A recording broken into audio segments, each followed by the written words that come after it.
best gear in the world isn't necessarily going to help you if you don't understand it, right? Or the best boots aren't going to work if you don't know how to take care of a hot spot. Or you could have dehydrated food that, everybody promotes, but if you don't understand the calories and how your body assimilates that food to kind of stay on the mountain, then it's all kind of wasted. And so it's like, where do you go and learn all about that? Like, who talks about that? Who teaches that? I think it's a little more difficult because unless you've gone to like, a Knowles course or, something like that, maybe you had a great, Boy Scout, I don't know what they're called, troop chief or whatever, or a mentor, a dad or a granddad. Like, I don't know where you learn that stuff. And so we tend to focus on, it's just like when we go in the gym, right?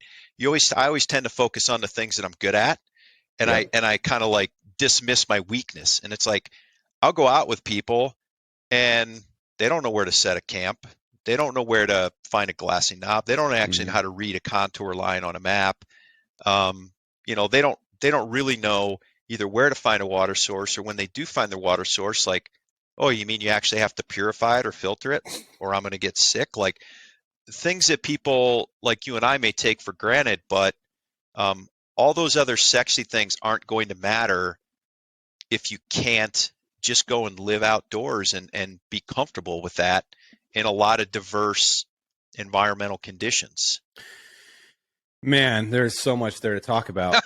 I know there's a big subject, but yeah, but the point is the longer you can stay out and stay quote unquote comfortable, meaning not so uncomfortable that you have to leave, or unsafe. Correct. Would be the worst case scenario, right? The more chances you have to exercise your more sexier skills, like your shooting or your fitness, or something of that nature, or what broadhead you shoot. None of that, like you say, especially if broadhead or bullet. You spent all year like comparing ballistics and different loads and sighting in your gun. Well, that equates to exactly like, I don't know, fractions of a second of your hunt. If you shoot once. What about the other 99%? Exactly. So when you're planning and I just want to be clear, folks, none of what he is saying only applies to hunters. Obviously, no, not at all. Because if you follow John, he'll be backcountry skiing. He'll be doing whatever.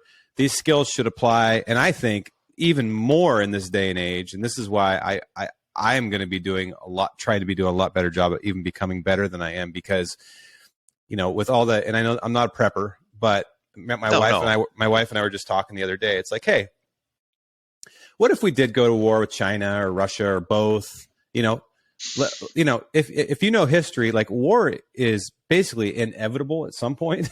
It's not like we're going to be able to avoid big conflicts forever. Like, there will come a point, maybe not in my lifetime or your lifetime, but in my kid's lifetime or whatever, where just basic human skills, life skills, will be important. If we lost our electrical grid for even just a week or 2 weeks or 3 weeks, my wife and I were talking about how many people there are out there that simply wouldn't survive. I mean, they might survive, but it'd be on a string. It would not be pretty. And even someone like me who has guns, ammo, water purification, freeze-dried food, even water. Like, I have, let's just call it maybe 50 or 60% of my bases covered.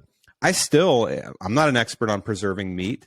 I'm not an expert on starting fire without fire starter.